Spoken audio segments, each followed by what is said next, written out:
Mga ka-idol, good morning mga kapatid. Nagluluto po tayo ng tinapay na may laman po ng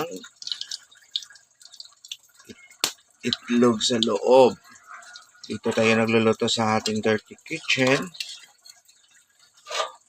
Kasi sayang naman yung apoy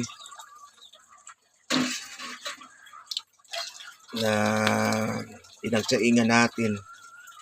Kaya dito tayo tumuloy magluluto ng ating tinapay. Po, mamaya ipapakita ko sa inyo po ang laman ng ating tinapay.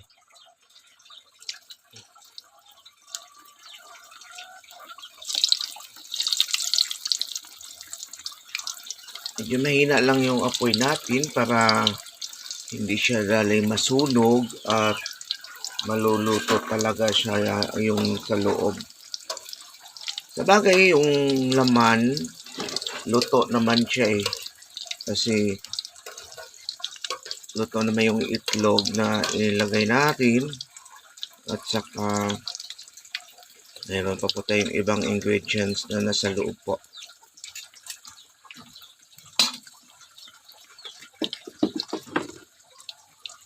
Mayroon na po tayong naluto. Ipapakita ko po sa inyo.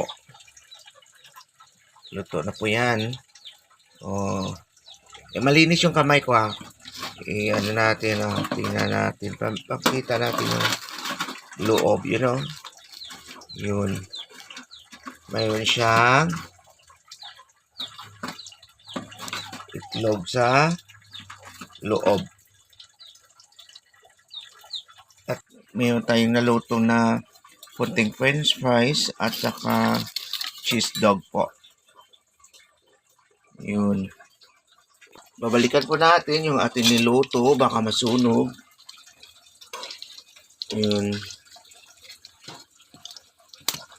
Gandahan lang pong apoy natin.